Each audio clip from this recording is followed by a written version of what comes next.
Hello, everyone.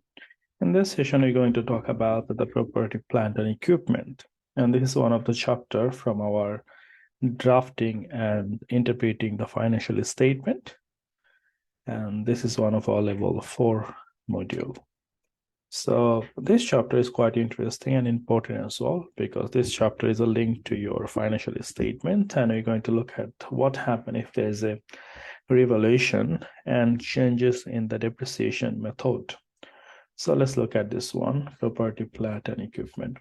Now the property, plant, equipment, we called it PPE, and all the properties, plant, and equipment comes under the same heading, that is PPE.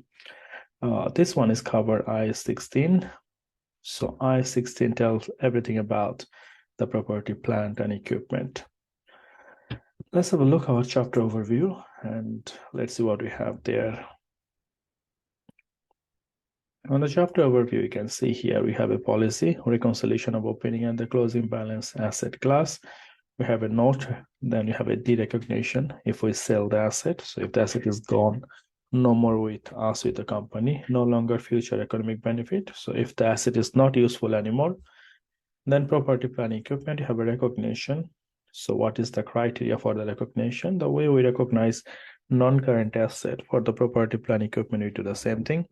So cost plus directly attributable cost. That means any installation cost or delivery cost or any cost that is mandatory to make the asset useful. This sort of cost can be added as a part of the cost. On the other hand, we have a subsequent expenditure, so improvement or economic benefit that will extend or improve the value of the asset. So that could be capital expenditure. Maintain existing economic benefit cost. So we're going to look at all of these things. Measurement after the recognition. So once we have the recognition, we can keep the value of the asset on the financial statement either as a cost price or we can use the revaluation price. So both are acceptable. Normally on the balance sheet, we keep the cost price of the asset. For example, one cost is 1,000 of the asset and we minus every year the depreciation. And let's say 100, and we follow the carrying value. And every year, the depreciation is minus to find the carrying value. And every asset have a useful life. So until the useful life is end, we carry on the depreciation. And we know one day the asset value will be zero because all the useful life will be end and the asset will have no more value at all. And this is very common in the financial statement, but at the same time, it is possible some asset can be revalued. For example, especially the land. So if you buy a land a few years before, and normally the land we don't do depreciation.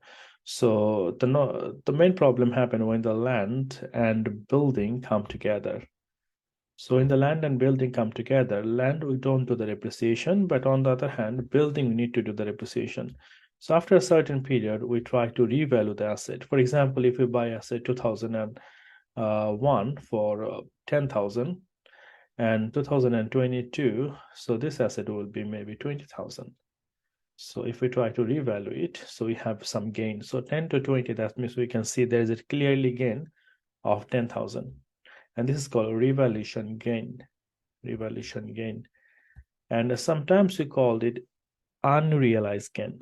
The reason we called it unrealized gain, because unless we sell this asset, there will be no cash actually coming from that asset. For example, if you revalue the asset and show 20,000 on the financial statement, but if someone asks you, where is the money? That 10,000 is a revaluation gain. Where is it? And you will say like, there is no money because the land is still with the business and we didn't sell the land. Now, if you don't sell the land, and that means actually you're not going to realize this cash. So this cash is not on your bank. So unless you sell the asset, you're not going to see the cash. For that reason, we called it unrealized gain. And when there is unrealized gain, we have to record a separate from our current trading operation. So for example, when you have a business, we have a sales, we have a cost of sales, we have a trading profit.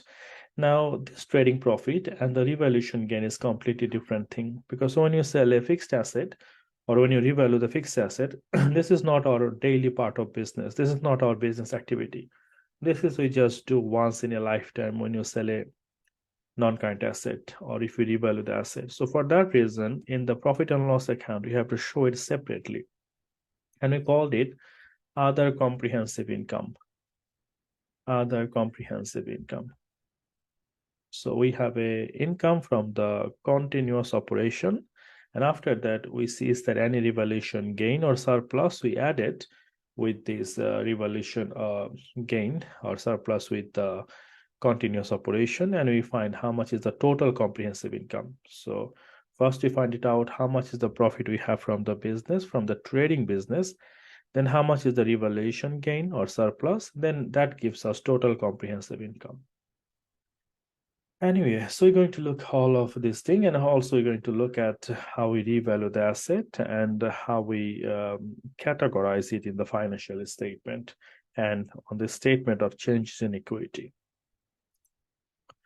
All right, let's have a look our example. So if you read this one, you'll understand what sort of cost you can include as a part of the cost, which one you cannot include the cost.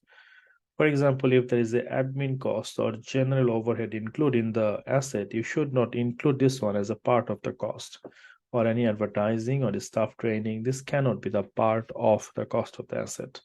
On the other hand, we have a cost of employee, cost of site preparation, initial delivery, installation, cost of testing, and the professional fees all can be the part of the cost. So with the purchase cost, you can add it all of this to find the total cost of the asset. All right, if we have a look our first example, so you can see here we have activity 1, purchase of property, plant and equipment.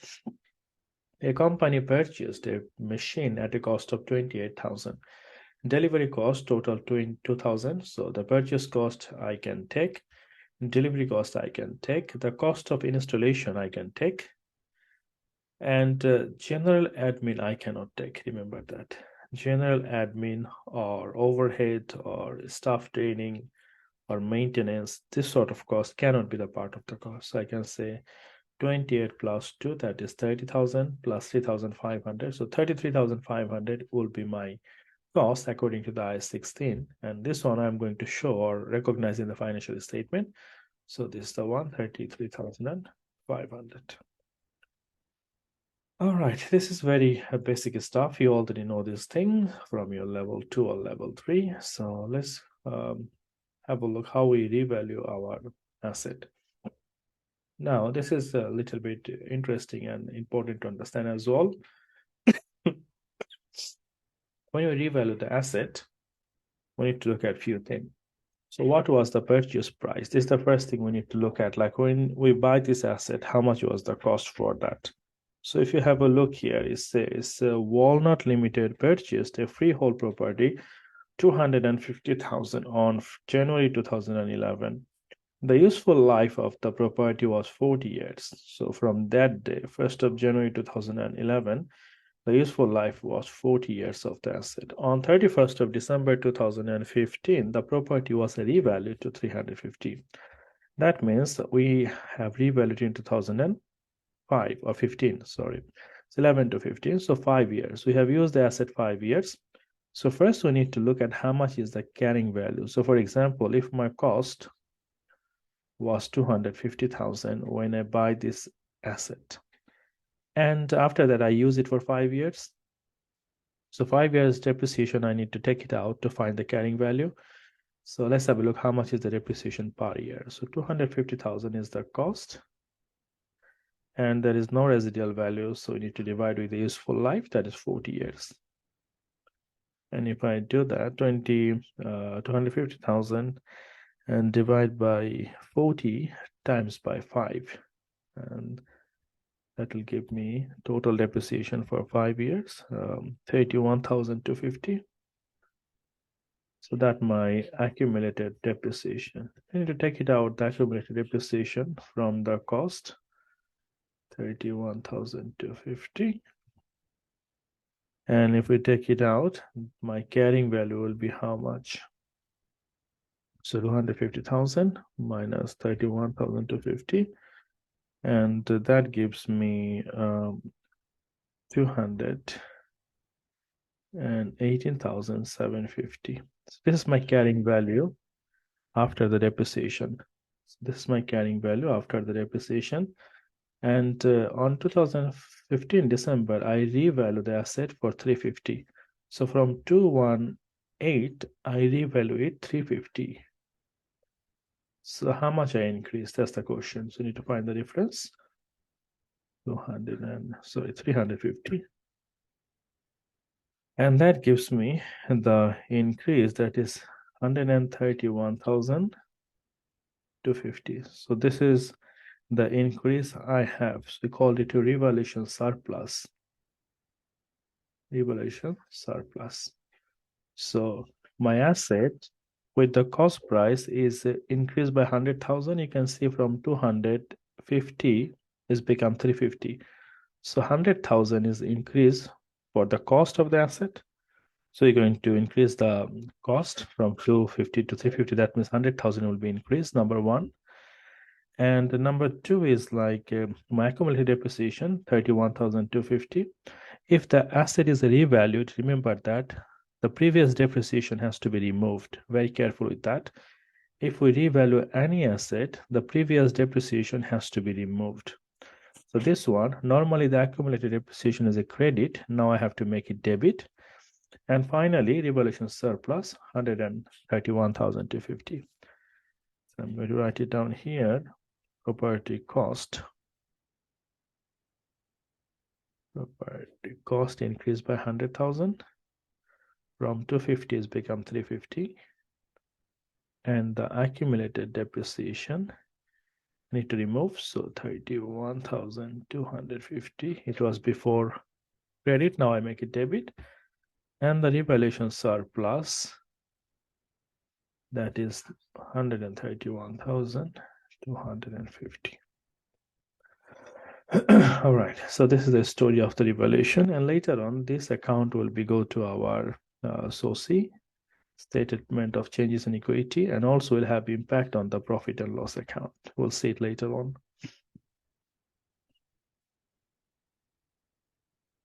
All right, we move to the next one.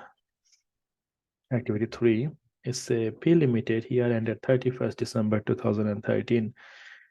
P Limited purchased a freehold property for 400,000 on January 2011. At that date, the property had a useful life of 50 years. Cost divided useful life is the depreciation per year.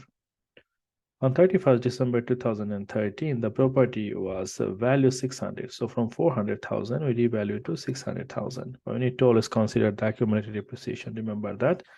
So 1, 2, 3, that means 2 years. January 1. So that means January 2, January 3. So we have like 2 years depreciation here. So we need to be very, very careful how we calculate the depreciation. All right, then we have the next thing we have here.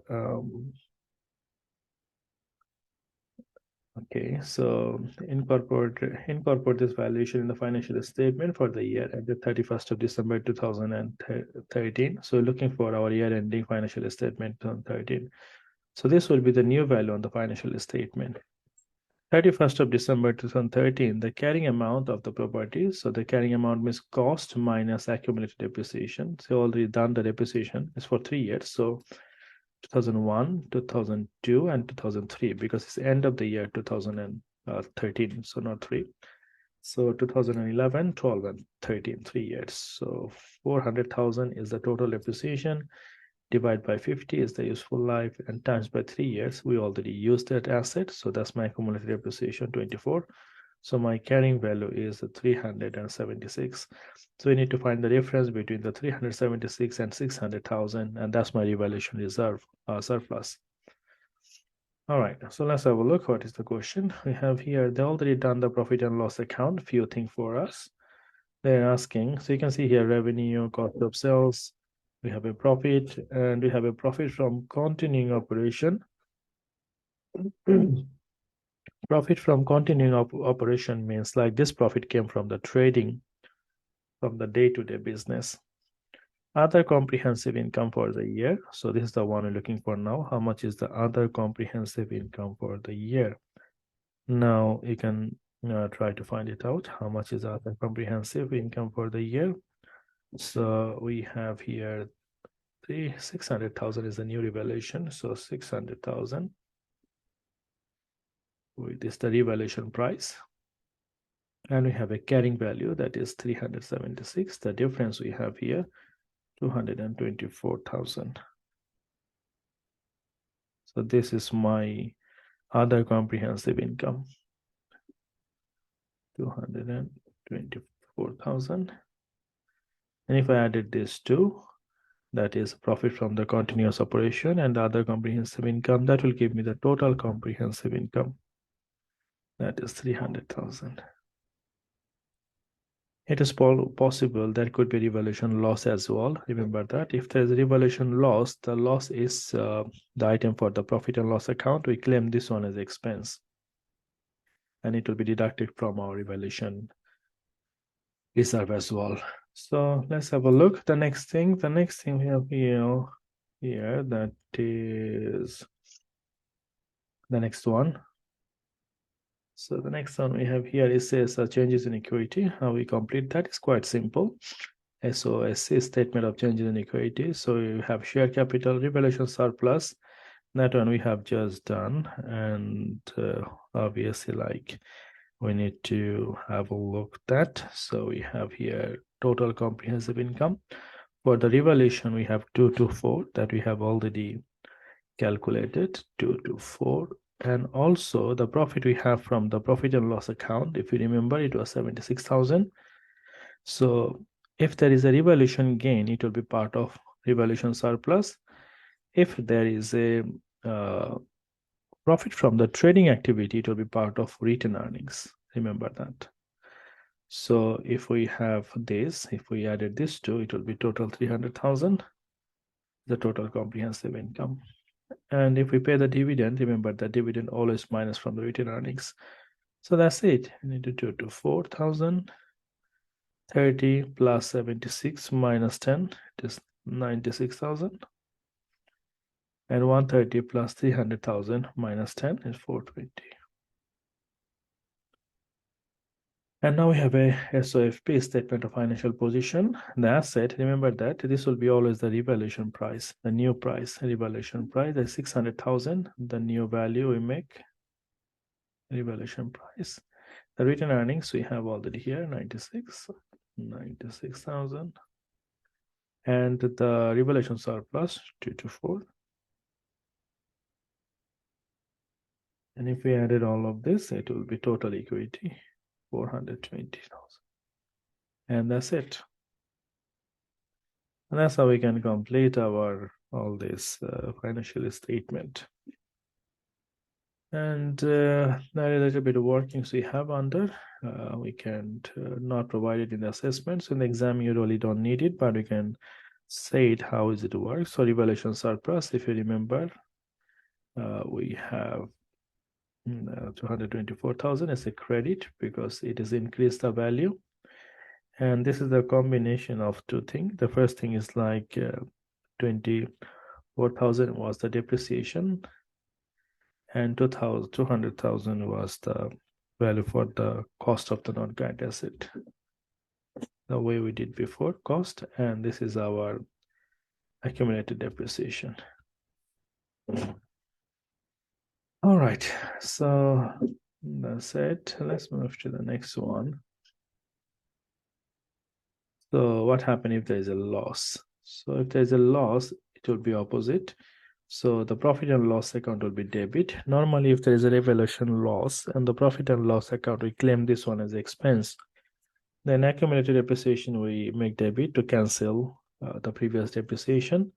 And the non-current asset, this time I'll make it credit because this time the value is not going up, it's going down.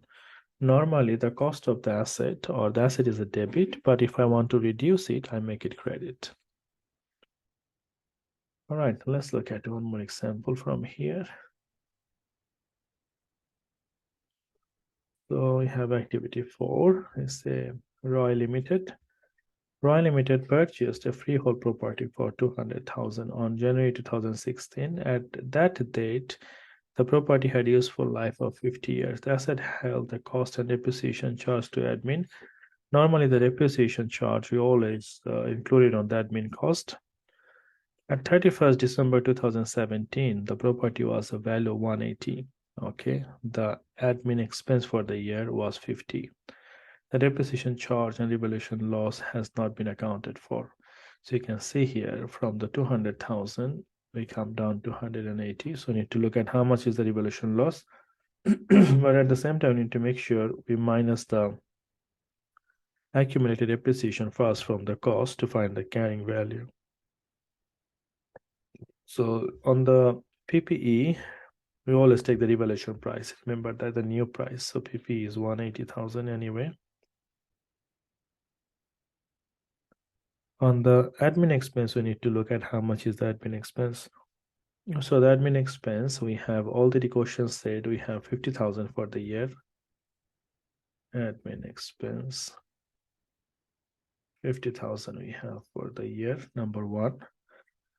And number two is we have the depreciation. There's a depreciation will be charged and the revaluation charge will be on the admin expense. So we need to have a look how much is the depreciation. So 2006 January to 7. So it's revalued on December 17. So we buy it on 16. So how much is the depreciation per year? So 200,000 is the total. Divide by 50. So per year depreciation will be 4,000. So it's a depreciation current year, this year 4,000. And we need to look at is there any revaluation loss. So how do you do that? First, we need to find out carrying value. So we use it for 2 years, 2016 and 17.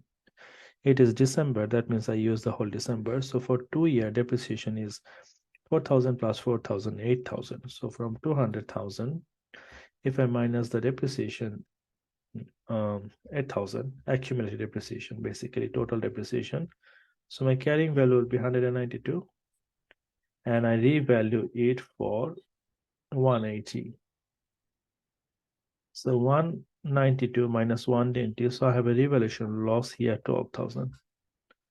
Loss is 12,000. So it's a revaluation loss, 12,000. If I added all of this, my total administration expense will be 66,000. That's it. All right. Then what else we have? So we have here workings for the carrying value. This one you already done. It is not difficult. So on the carrying value, the cost to us 200,000. And then we have a depreciation. So first year depreciation 4,000. Then second year depreciation 4,000. So we have 192,000, the carrying value. It's quite simple. Revaluation loss, same thing we have done. So our carrying value was 192,000 and our revaluation price is 180,000. So the revaluation loss is 12,000. Very simple. And account name. So as I said, the revaluation loss always go to the profit and loss account as a debit. So statement of profit and loss account, 12,000 will be debit on the profit and loss account. And the accumulated depreciation always has to go. Remember that as long as we revalue any asset, the accumulated depreciation has to go for the old valuation. So 8,000. So it's 20,000 will have the cost to reduction. So cost. If you remember, before it was 200,000. Now the new value is 180. So easily you can see there is a reduction of the cost 20,000. And it's the breakdown of that. All right, I think this is it. Let's move to our next one.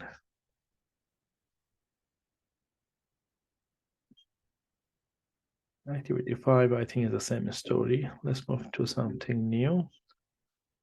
Then the depreciation, we know what is depreciation. We have a different method of depreciation.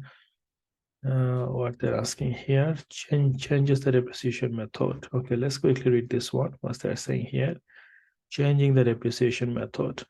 The depreciation method used should be reviewed at least each year. So every single depreciation method you have to review it at least once in a year. If there has been a significant changes in the expected pattern of the consumption of the future economic benefit associated with the asset, the method should be changed to reflect the change pattern. A change in the method of depreciation is a change in the accounting estimate, not a change in accounting policy. Okay, this one could be very important. It could become as your MCQ type question. A change in the method of depreciation is a change in accounting estimate. So this is a change of accounting estimate, not the policy. The carrying amount of the asset is depreciated using new method over the asset remaining useful life, beginning in the period in which the asset change is made. So the carrying amount of the asset is depreciated using the new method over asset remaining useful life. So how many useful year left for the asset? We're going to use that method, like that number of year, beginning in the period in which change is made. So it cannot be like middle of the year. It has to be beginning of the period. Okay, let's have a look one question. Let's see what they're doing here. So it says, on January 2011, H Limited purchased a machine for 20,000. The cost is 20,000. The machine was depreciated over 10 years. So we can say like 20,000 divided by 10. So it will be 2,000 per year. Okay. On 1st January 2013, so 11 to 13, 2 years, 12 and 13. So 1st January 2011, so 1st January 2012 and 1st January 2013, so 2 years. The director decided to change the method of depreciation so that the machine was depreciated at 25%, reducing balance. So we need to use the reducing balance method from 1st January 2013. So 2 year depreciation is already gone, isn't it? So we have 20,000 and minus for 2 years, per year is 2,000. For 2 years, it will be 4,000. So if you minus 4,000, so you have a carrying value 16,000 on that day, 1st January 2013. From that day, we're going to use our reducing balance method. So times by 25%, reducing balance. And 16,000 times by 25% is 4,000. So calculate the depreciation charge for the year ended 31st December 2013. So it's 4,000. It's quite simple. All right, that's not difficult one. Let's move to the next one. The next one is a disposal revision. So disposal is all about when you sold non-current asset. On 1st Jan 2011, C Limited purchased a building for 300,000. The useful life of the building was 50 years from that day. So from January 2011, it was 50 years. On January 2014, the building was revalued to 500,000. Okay. The useful life of the building was deemed to be 50 years from that devaluation. So, okay, from here, the useful life is again 50 years. On 31st of December 2017, the building was sold for 700,000. Okay. So let's find it out. What's happening? Gain on disposal. How much is the gain on disposal? We're looking for that. All right. So first we need to look at how much you sold it for. So sold price or proceed, 700,000. Then we need to minus the carrying value. So the carrying value means cost minus depreciation. So the cost was 500,000. Remember that. Do not take the cost of the previous because we revalue it 1st January 2014.